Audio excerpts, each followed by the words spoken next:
सपना वो नहीं होता जो आप नींद में देखते हो। सपना वो होता है जो आपको सोने नहीं देता हो। नमस्कार प्यारे साथियों, मैं अजय चौधरी आप सभी का स्वागत करता हूं आपके अपने एच.एन. कैरियर इंस्टीट्यूट पर। कैसे हो आप सब लोग? आशा करता हूं कि आप अच्छे होंगे, स्वस्थ होंगे और लाजवाब होंगे। तो क्लास 10th मैथ के आर्यभट्ट बैच में फिर से एक बार स्वागत करता हूं। आज की इस क्लास के अंदर हम समांतर श्रेणी की एक्सरसाइज 5.3 के क्वेश्चन आंसर करने वाले हैं। तो आज ही क्लास को स्टार्ट करने से पहले पीछे वाली क्लास में जो आपको होमवर्क के लिए क्वेश्चन दिया गया था, पहले हम उस क्वेश्चन का सॉल्यूशन करेंगे, उसके बाद हम आज की क्लास को स्टार्ट करेंगे। तो चलो कल वाला क्वेश्चन चेक करते हैं हम।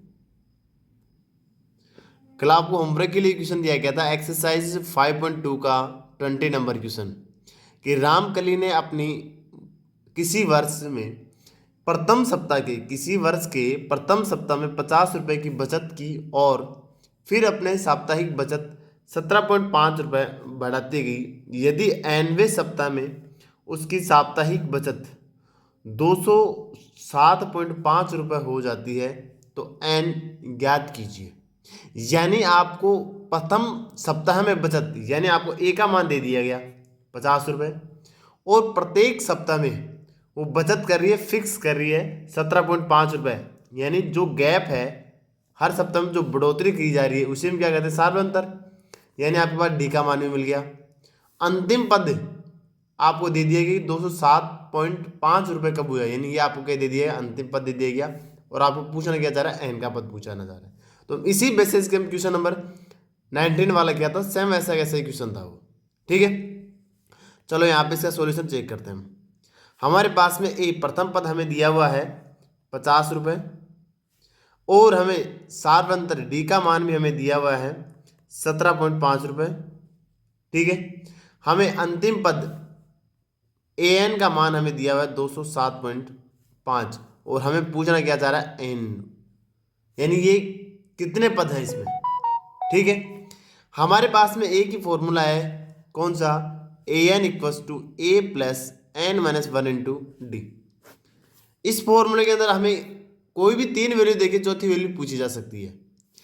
या एन की दे देगा तो एन की पूछ लेगा, एन की दे देगा, ए की देगा, डी के दे दो ए एन की पूछ लेगा। ठीक है, कई बार सार्वंत्र की पूछ सकता है, प्रथम पद की पूछ सकता है। तीन कोई भी वैल्यू देके एक आपको चौथी वैल्यू कोई भी पूछ सकता है। यहाँ पे हमें तीन वैल्यू दी हुई है, प्रथम पद की दी है, सार्वंत्र की दी है और ए एन की वैल्यू दी है। एन की वैल्यू यहाँ पे फाइंड करवा रहा है, तो इस फॉर्मूले के अंदर वैल्यू पुट करो और इसका सॉल्यूशन करो, आंसर मिल जाएगा। देखो यहां से ए एन यानी 207.5 इक्वल्स टू ए का मान हमारे पास है 50 plus N minus 1 into D, D का मान हमारे पास में 17.5। ठीक है, इसको इस साइड में ले आओ, एन माइनस 1 गुणा 17.5, ये 50 को इस साइड में जाए तो माइनस आ जाएगा ना, 207.5 माइनस का 50। साइड चेंज करने से कोई फर्क नहीं पड़ता है। आप लोग इसको आगे पीछे भी लिख सकते हो। N minus 1 multiply 17.5 equals to 207.5 में अगर हम 50 सब्ट्रैक्ट करेंगे तो कितना बच जाएगा यहाँ से। अगर आपको पॉइंट डेसिमल का फ्रैक्शन नहीं आता है तो आप आराम से कर सकते हो। देखो यहाँ पे कितना है 50, तो हम इस 50 को जब भी यहाँ पे अगर पॉइंट मिल जाए तो हमेशा अगर दूसरे नंबर भी अगर पॉइंट में मिल जाता है तो उसका पॉइंट इक्वल रखा जाता है। इसके साथ में पॉइंट नहीं लगा हुआ, इसका मतलब ये पॉइंट से पहले की वैल्यू है, तो ये वैल्यू आपको पॉइंट से पहले की वैल्यू रखनी है। इसका मतलब ये 50 यहाँ पे आएगा, इसका ऐसे माइनस किया जाएगा। ठीक है, जब भी दशमलव वाली संख्या है तो उसमें आपको एक चीज कॉमन रखनी है, तो जो ये पॉइंट होता है वो पॉइंट को इक्वल रखा जाता है। इसका मतलब यहाँ पे हम 50 पॉइंट लगा सकते हैं, 50 के बाद में क्या लगा सकते हैं, पॉइंट लगा सकते हैं। पॉइंट के बाद में 0 लगा दिया, कोई वैल्यू चेंज होगी नहीं होगी। इसका मतलब ये होगी 50.0 का मतलब क्या होता है, 50 ही होता है। अब दोनों में पॉइंट क्या हो गया, इक्वल। चाहे ऐड करो चाहे माइनस करो, जब भी आपके पास में दशमलव वाले क्वेश्चन आए उसका जोड़ और बाकी हो तो ये पॉइंट का वैल्यू है ना वो आपको इक्वल रखनी है। यहाँ पे संख्या आगे पीछे हो जाए, यहाँ पे भी आगे पीछे हो जाए, उससे कोई फर्क नहीं पड़ता है।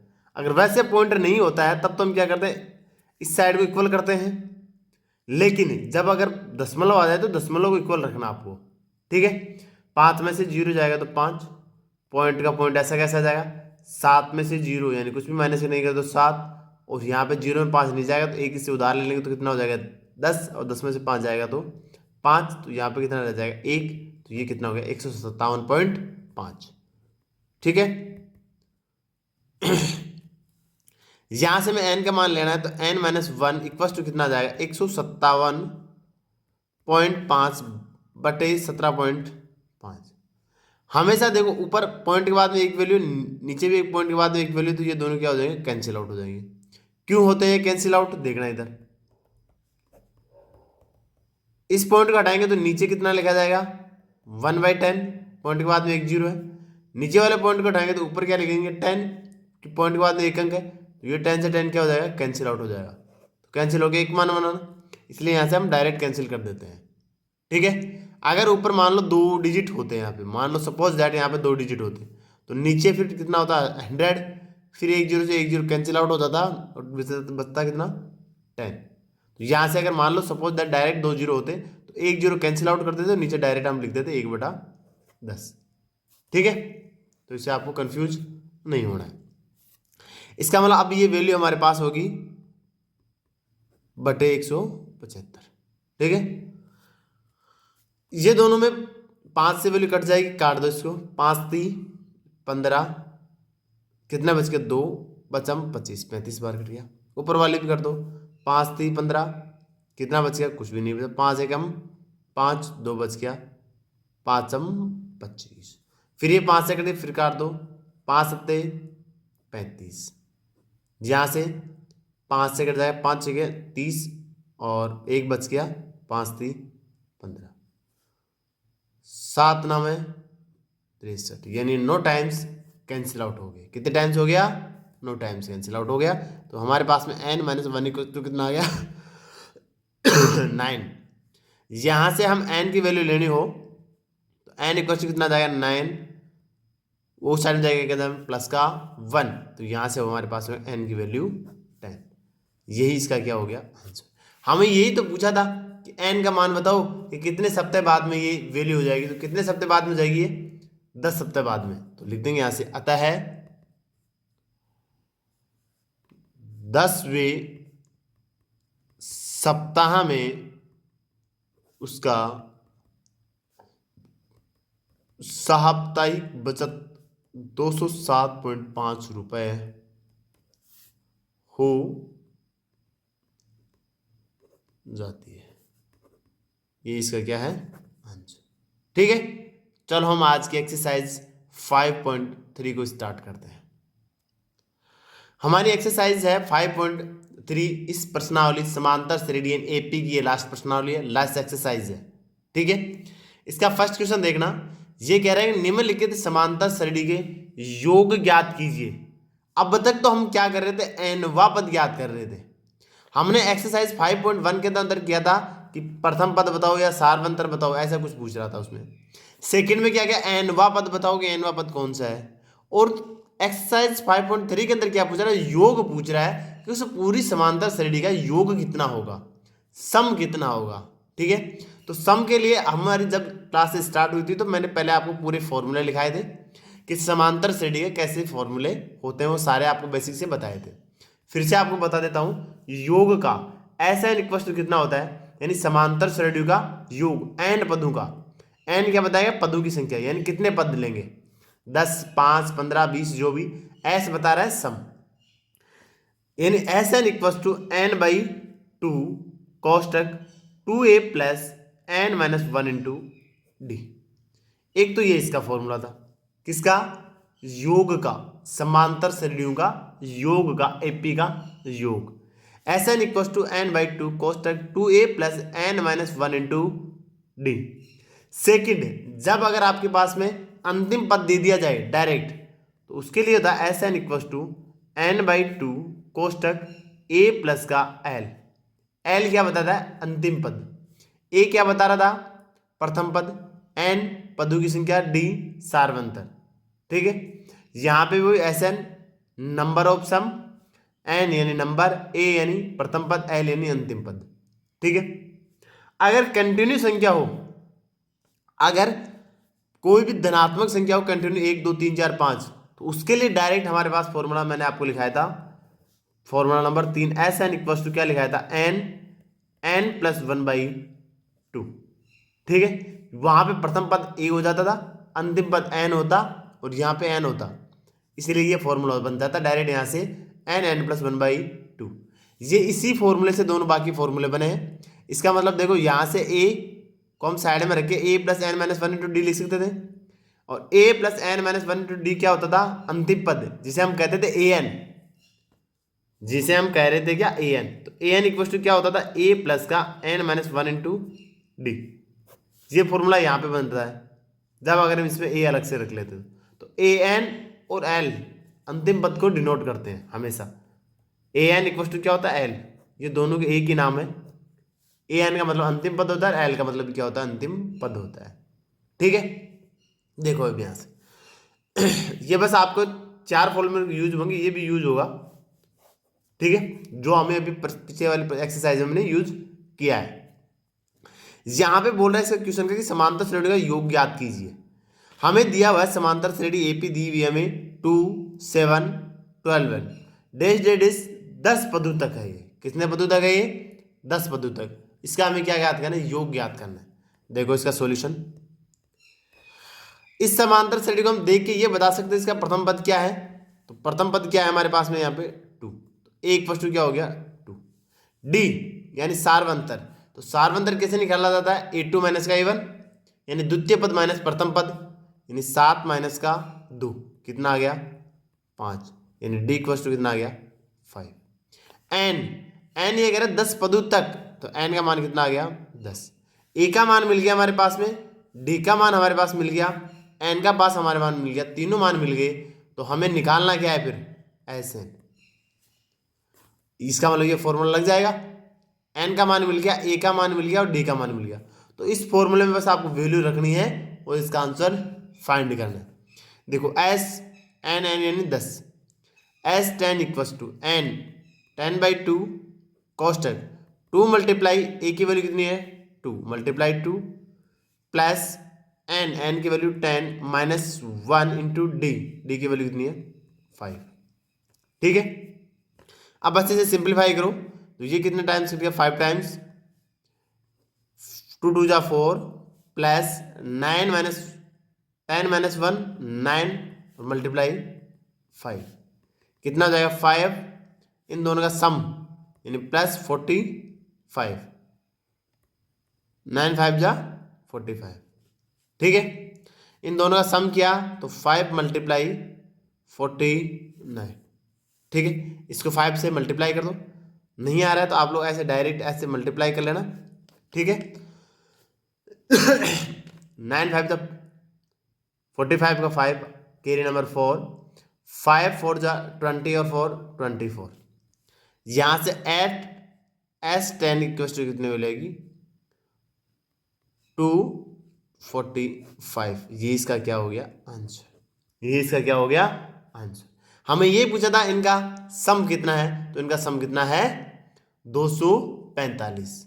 ठीक है, हम लिख देंगे इस एपी के 10 पदों का योग कितना है एस 10 इक्वल टू 245। ठीक है, बहुत ही सिंपल है। बस आपको इस समांतर श्रेणी को देके आपको एक का मान, डी का मान, एन का मान लेना है और एस एन का मान निकालना है। बस इस फॉर्मूले के अंदर आपको वैल्यू पुट करनी है। ठीक है, चलो नेक्स्ट क्वेश्चन देखते। सेकंड क्वेश्चन हमें दिया हुआ है माइनस का 37 माइनस का 33 और माइनस का 29 डैश डैश 12 पदों तक। ठीक है सर, ए का हमारे पास मान आ गया, यहां से इसका सॉल्यूशन कर रहे हैं हम। ठीक है, ए का मान हमारे पास है माइनस का यानी -37। डी का मान लेना है तो डी माइनस क्या बोलता है A2 माइनस का A1 यानी -33 माइनस माइनस का 37। तो ये माइनस माइनस क्या बन जाएगा प्लस, माइनस का 33 माइनस माइनस प्लस 37। एक वैल्यू माइनस की है, एक वैल्यू किसकी है प्लस की है, तो इसका क्या होगा माइनस, तो कितना आ जाएगा प्लस का 4। तो यहां से मैं लिखता हूं डी की वैल्यू प्लस का 4। एन का मान हमें दिया हुआ है कितना एन का मान हमें दिया हुआ 12। हमें निकालना क्या है, सम, इन एस एन की वैल्यू हमें फाइंड करनी है। तो एस एन का मान वही फॉर्मूला लगाओ, S N equals to N by 2 कोष्टक 2a plus N minus 1 into D. ठीक है, S N in S 12 equals to 12/2 कोष्टक 2 मल्टीप्लाई ए का मान कितना माइनस का 37 प्लस एन की वैल्यू कितनी है 12 माइनस 1 इंटू डी। डी का मान हमारे पास कितना है 4। ठीक है, बस ये कैंसिल आउट होगा, कितना का 6 प्लस इन दोनों को मल्टीप्लाई करेंगे तो एक वैल्यू प्लस की एक वैल्यू माइनस की, तो माइनस का बनेगा। और जब हम 37 को 2 से मल्टीप्लाई करेंगे तो 7 2 जा 14 का 4 कैरी नंबर 1, 2 3 जा 6 और 1 कैरी 7 हो गया। ठीक है, प्लस इसको माइनस किया तो कितना आ गया 11 मल्टीप्लाई 4, 6 कोष्टक माइनस का 47 प्लस 44। एक वैल्यू प्लस की है, एक वैल्यू किसकी है माइनस की। ठीक है, इसका मतलब ये कैंसिल आउट होंगे। और जब हम 74 में 44 माइनस करेंगे तो 4 से 4 0 और 7 में 4 जाएगा तो 3, वो भी किसका नेगेटिव का। ठीक है, यानी नेगेटिव कितना आ गया 30। इन दोनों को आपस में मल्टीप्लाई कर दो, वो इसका क्या होगा आंसर। तो 0 से 6 को मल्टीप्लाई करेंगे तो 0, 6 को 3 से मल्टीप्लाई करेंगे तो 6 3 जा 18 और वो भी किसका बन जाएगा माइनस का। तो ये वैल्यू किसकी आएगी 8 12। ये इसका क्या है आंसर। ये इसका क्या हो गया सम। 12 पदों का सम कितना है माइनस का 180। ठीक है, यानी S12 की सम हो गया इसका माइनस का 180। ठीक है, नेक्स्ट क्वेश्चन देखो। क्वेश्चन नंबर 30 ये कह रहा है 0.6 1.7 2.8 डेज डेज 100 पदों तक का हमें क्या ज्ञात करना है, योग ज्ञात करना है। कोई बात नहीं, सिंपल क्वेश्चन है, हमने सीख लिया अच्छे से। ए का मान हमारे पास आ गया 0.6, डी का मान द्वितीय पद माइनस प्रथम पद यानी A2 माइनस का A1 तो 1.7 माइनस 0.6। ठीक है, यहां से अगर हम डी की वैल्यू निकालेंगे तो अब भी देखो, चलो इसका भी एक बार और करके दिखा देता हूं आपको। डेसिमल का आ गया तो 1.7, इसमें हमें माइनस करना है 0.6, पॉइंट को इक्वल रखना है, यानी पॉइंट यहाँ पे आएगा तो पॉइंट से पहले ये 6 0 वो आएगा, इधर 6 इधर आएगा। ठीक है, बस आपको इसको ध्यान रखना। अब यहाँ पे नंबर आए या नहीं आए उससे कोई फर्क नहीं पड़ता, आपको पॉइंट इक्वल में रखना है। ठीक है, 7 में 6 जाएगा तो 1 पॉइंट का पॉइंट और 1 में से 0 जाएगा मतलब 1। इसका मतलब डी का मान आ गया 1.1। ठीक है, एन का मान हमें दिया हुआ है कितना, एन का मान हमें दे दिया कितना 100।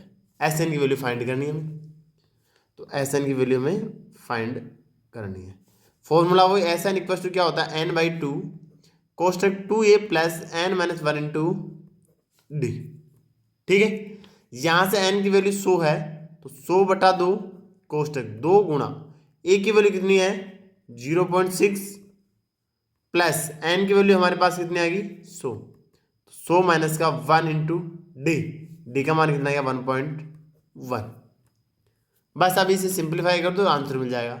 जब 100 में 2 से डिवाइड करेंगे तो 50 कोष्टक, इसे जब हम 2 से मल्टीप्लाई करेंगे तो 2 6 जा 12, एक डिजिट के बाद में यहाँ पे पॉइंट था तो यहाँ पे एक डिजिट के बाद में पॉइंट लगा दो। ठीक है, मल्टीप्लाई में हमेशा ऐसा ही होता है। अगर दोनों में पॉइंट होता तो दोनों का हम डेसिमल के बाद में पॉइंट के बाद में नंबर चेक करके डिजिट चेक करके वो आगे यहाँ पे डिजिट चेक करके उसके बाद में हम यहाँ पे पॉइंट लगाते हैं। प्लस 100 में से अगर 1 यानी 100 में अगर 1 सब्ट्रैक्ट किया तो 99 और मल्टीप्लाई 1.1। यहां से देख लो, इसका आपको एक बार मल्टीप्लाई करके दिखा देता हूं मैं। 99 को मल्टीप्लाई करेंगे 1.1 से, तो 1 से करेंगे तो 99, फिर 1 से करेंगे तो 99, यहाँ पे 9 और 9 9 9 कितना हो जाएगा 18, 18 का 8 कैरी नंबर 1 और 1 और 9 कितना हो जाएगा 10। देखो यहाँ पे पॉइंट के बाद में कोई अंक नहीं था, इसका मतलब कोई पॉइंट नहीं था। यहाँ पे पॉइंट के बाद में एक डिजिट था तो यहाँ से आप लोग एक डिजिट छोड़ के पॉइंट लगा दो। ठीक है, तो इसका मतलब ये हो गया 108.9, 108.9। इसको इसमें ऐड करना है तो ये पॉइंट इक्वल रखना आप, इसमें ऐड करना 1.2, इसका मतलब ये यहाँ पे आएगा 1.2। ऐड करो 9 और 2 कितना हो जाएगा 11 का 1, कैरी नंबर 1, 1 और 8 9 और 1 10, ये पॉइंट का पॉइंट आ गया, 10 का 0, फिर 1 1 का 0 में ऐड किया तो 1 और 1। ठीक है, तो हमारे पास यह हो गया होगा 50 मल्टीप्लाई 110.1। अब इसको कितने से मल्टीप्लाई करना है 50 से मल्टीप्लाई करना है, तो यहाँ से आप लोग क्या कर दो इसको मल्टीप्लाई कर लो 50 से, ये रफ वर्क है आपका। ठीक है, 50 से मल्टीप्लाई करेंगे तो 0 से करेंगे तो 0 0 0 0 मल्टीप्लाई 5 को 1 से करेंगे तो 5, 5 को 0 से करेंगे तो 0, 5 को 1 से करेंगे 5, 5 को फिर 1 से करेंगे तो 5, इसका ऐड किया तो 0 5 0 5 और 5। पॉइंट सिर्फ एक ही था, आप यहाँ पे कोई पॉइंट नहीं था तो पॉइंट के बाद 1 डिजिट था तो यहाँ पे 1 डिजिट छोड़ के पॉइंट लगा दो।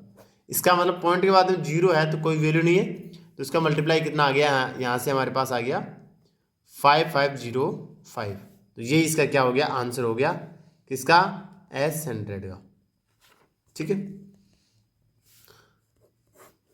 तो सम ऑफ 100 का कितना आ गया 5505, ये इसका क्या हो गया आंसर।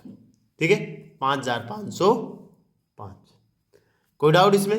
बस आपको इस पॉइंट का वैल्यू का आपको ध्यान रखना है, चाहे ऐड करो चाहे मल्टीप्लाई करो चाहे जोड़ करो, जोड़ने में और घटाने में तो आपको ध्यान रखना है कि जो पॉइंट वाली वैल्यू है वो आपको इक्वल रखनी है। क्या करनी है आपको इक्वल रखनी है एकदम बिल्कुल, जैसे हमने यहाँ पे ऊपर वाले इसमें किया था। और जब आप लोग मल्टीप्लाई करो तो आपको ये ध्यान रखना है कि दोनों डिजिटों में, दोनों संख्याओं में, नंबरों में पॉइंट के बाद में कितना डिजिट है। अगर सपोज दैट अगर पॉइंट यहाँ पे होता तो यहाँ पे पॉइंट के बाद में 1, यहाँ पे पॉइंट के बाद में 1 तो 2 हो गए, तो जो हमारे पास मल्टीप्लाई करने के बाद में जो हमारे पास रिजल्ट आया है उसमें 2 डिजिट छोड़ के हम पॉइंट यहाँ पे लगाते हैं, 2 अंक छोड़ के यहाँ पे पॉइंट लगाते हैं। ठीक है, यहाँ पे हमें इसमें नहीं दिया था, यहाँ पे दिया गया था, यानी पॉइंट के बाद 1 अंक दिया था, इसलिए हमने पॉइंट के बाद 1 डिजिट छोड़ के हमने यहाँ क्या लगाया पॉइंट लगा दिया। ठीक है, चलो नेक्स्ट क्वेश्चन देखते हैं। नेक्स्ट हमारा क्वेश्चन नंबर 4 है 1/15 1/12 1/10 डैश से डैश एक आपके पास में समांतर श्रेणी दी गई है, उसमें 11 पदों तक का आपको योग बताना है। हमारे पास प्रथम पद ए का मान हमें दिया हुआ है 1/15, डी सार्वंतर 1/12 - 1/15। ठीक है, अब देखो आप लोगों को बटे में आ गई संख्या, भिन्न में आ गई, तो जब भी आपके पास भिन्न में आ जाए तो आप लोगों को माइनस या जोड़ कैसे किया जाता है, जो हर में संख्या होती है उससे क्या लेते हैं हम एलसीएम, यानी 12 और 15 का हम क्या लेंगे एलसीएम। किन किन का 12 और 15 कैसे लिया जाता है, ऐसे लिया जाता है। ये रफ वर्क है आपके लिए। ठीक है, 2 से चला जाएगा 12, ठीक है 2 6 और 15 ऐसा कैसा, फिर 2 का चला जाएगा तो ये 3 और ये 15 ऐसा कैसा, फिर 3 का जाएगा तो ये 1 और ये 5, और फिर 5 का जाएगा तो 1 और 1। जब तक दोनों में 1 1 नहीं आए तब तक हम चलते रहेंगे, चाहे एक ही संख्या में आए या दोनों में आए उससे हमें कोई फर्क नहीं, हमें टोटल नीचे क्या चाहिए 1 और 1 चाहिए। इसका मतलब ये इसका क्या हो गया एलसीएम, 2 × 2 × 3 × 5। ठीक है, 5 3 15, 15 दूनी 30, 30 दूनी 60। इसका मतलब इन दोनों का एलसीएम कितना आया 60 60 आ गया। जब हम 12 का भाग देंगे 60 में तो कितने टाइम जाएगा 12 पंजे 60, कितनी बार गया 5 बार। 5 को 1 से गुणा करेंगे तो 5 माइनस 15 का भाग देंगे 60 में तो कितनी बार जाएगा 4 बार, 15 चौके 60, 4 आ गया। 5 में से 4 जाएगा तो कितना बच जाएगा 1, तो 1/60। ये क्या आ गया इसका सार्वंतर डी, यानी डी का वैल्यू हमारे पास में यहाँ पे लिखता हूँ डी = 1/60। एक की वैल्यू हमारे पास में थी, एन की वैल्यू हमें यहाँ पे दी हुई कितनी है, एन की वैल्यू 11। 11 पता तक निकालना है, क्या निकालना है योग, तो एन = क्या होता है n/2 कोष्टक 2a + n - 1 × d। यहाँ पे वैल्यू में पुट करनी है, ठीक है, और आंसर लो। तो S11 = 11/2 कोष्टक a 2 × a का मान कितना है 1/15 प्लस n का मान कितना है 11 - 1 गुणा डी का मान कितना है 1/60, 1/60। बस अब इसे क्या करना है, सिंप्लीफाई करना और आंसर हमें मिल जाएगा 11/2। ये कितना हो जाएगा 15/2/15 प्लस 10 में 11 में से 1 माइनस करेंगे तो कितना आ जाएगा 10 गुणा 1/60। यहाँ से हो गया 11/2 कोष्टक 2/15 प्लस ये 1 0 से 1 0 कैंसिल आउट हो जाए। यहाँ हम बोले कि 10 6 60 तो 1/6। ठीक है, अब क्या आ गया यहाँ से, फिर बटे में संख्या आ गई प्लस आ गया, मतलब अब नीचे वाली संख्या को क्या लेना है, हर का क्या लेना है, एलसीएम लेना है। ठीक है, 11/2 15 और 6 का एलसीएम लो, यहाँ पे 6 और 15 2 का भाग चला जाएगा। ठीक है, 3 और यहाँ पे 15, फिर 3 का जाएगा तो यहाँ पे 1 और यहाँ पे 5, फिर 5 का जाएगा 1 और 1, 5 15 15 दूनी 30, कितना आ गया इनका एलसीएम 30। लिख दो यहाँ पे 30, 15 दूनी 30, 2 गुणा 2 प्लस 6 का भाग 30 में कितनी बार चला जाएगा 5 बार, 5 को 1 से गुणा करेंगे तो 5। यहाँ से कितना 11/2 कोष्टक 2 दूनी 4 प्लस का 5/30, यानी यहाँ से हमारे पास हो गया 11/2 गुणा 9/30। गुणा में है, और जब भी आपके पास में गुणा में भिन्न मिलते हैं तो क्या किया जाता है, अंश का अंश से मल्टीप्लाई किया जाता है, हर का हर से मल्टीप्लाई किया जाता है। अगर ये नंबर कट रहे हैं तो इन नंबर को हम काट देते हैं, नहीं कट रहे हैं तो इनको डायरेक्ट मल्टीप्लाई कर दिया जाता है। ठीक है, करो यहाँ से मल्टीप्लाई, 11 से ये भी नहीं कट रहा, 2 से ये भी नहीं कट रहा, तो आप लोग उनको इससे मल्टीप्लाई कर दो, कितना हो गया 99 बटे इसको इससे कर दो तो कितना हो गया 30 दूनी 60, दोनों नंबर होगी। वैसे ये नंबर कट रहा है तो इसे हम यहाँ पे काट के छोटा भी कर सकते थे, 3 से कट रहा है, अब यहाँ पे काट दो, यहाँ पे कट जाएगा, कोई इश्यू नहीं है वो। 3 3 तिये 9, 3 तिये 9 बटे 3 दूनी 6 और 20। ठीक है, 33 बटे क्या हो गया, ये 20 आ गया, और ये इसका क्या है आंसर, सम ऑफ 11। ये इसका क्या हो गया आंसर। 3 से कट जाएगा डायरेक्ट, आप लोग इनको काट सकते हो, यहाँ से भी इसको काट के कम किया जा सकता था, दोनों का आंसर सेम आएगा। नेक्स्ट क्वेश्चन देखो, नेक्स्ट क्वेश्चन नंबर 2 है, नीचे दिए गए योगफलों को ज्ञात कीजिए। यानी आपको एक समांतर श्रेणी दी गई है, उसका आपको योगफल के टोटल नंबर ज्ञात करने हैं।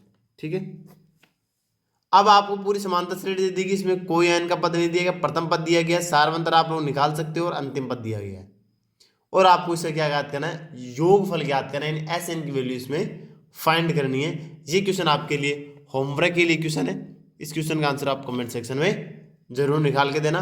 एक की वैल्यू यहाँ से लेना, डी की वैल्यू लेना, और लास्ट अंतिम पद यानी AN की वैल्यू यहाँ से मिल जाएगी। तो पहले n का मान निकालना होगा, और n का मान निकालने के बाद में आपको SN यानी सम इनका बाद में होगा, पहले n की वैल्यू यहाँ से फाइंड होगी। ठीक है, अगर आपको क्लास अच्छी लगी हो तो प्लीज़ क्लास को लाइक और शेयर करना ना भूलें। Thank you for watching.